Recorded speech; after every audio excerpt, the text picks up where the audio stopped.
apa? Setelah lulus sekolah kamu mau kerja untuk cari uang. Sini tak kasih tahu bagaimana cara mencari uang.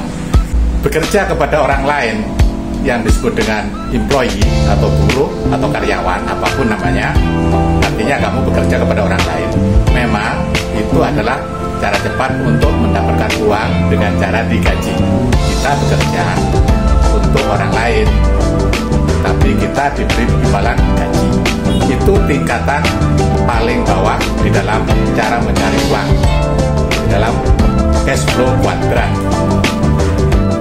Dengan menjadi karyawan atau employee, kita bisa digaji setiap bulan atau setiap minggu atau bahkan harian, seperti buruh atau buruh tani dan seterusnya, karena kita dibayar karena tenaga kita. Tingkatan yang nomor 2 itu kita bekerja pada diri kita sendiri atau disebut dengan self-employee. Misalnya membuka usaha berupa toko atau jualan apa saja, atau kita membuat servis di mana kita bekerja pada diri kita. Nah, disitulah kita menggaji diri kita sendiri. Itu cara yang kedua dalam mencari uang, disebut dengan self-employee atau kita singkat dengan S. Yang ketiga, itu kita bisa membuat suatu sistem usaha atau business owner. Kita membangun satu sistem, orang lain bekerja kepada kita, dan kita mendapatkan hasil uang itu dari mereka yang bekerja. Kita membentuk suatu sistem. Misalnya, paling sederhana saja.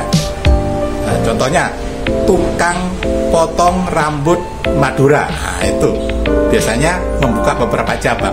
Yang si punya atau pemiliknya itu bahkan tidak memotong lagi, karena dia membuat satu sistem di mana orang lain bekerja pada dia.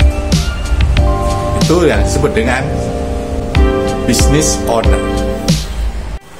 Yang keempat adalah investor atau investasi pada suatu usaha.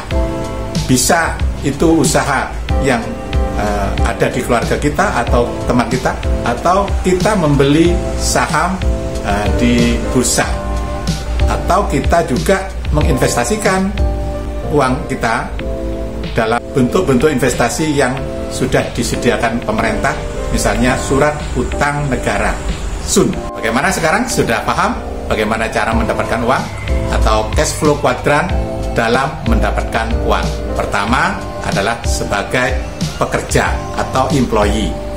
Yang kedua adalah apa? Self-employee, bekerja pada diri kita sendiri. Dan yang ketiga adalah business owner, orang lain bekerja kepada kita, sehingga kita mendapatkan hasil dari hasil kerja mereka. Dan yang keempat, tentunya ini tingkatan yang paling tinggi dalam cash flow quadrant, yaitu investor. Jadi jangan ditambah lagi ya. Mungkin di Jawa ada yang disebut dengan N atau ngepet.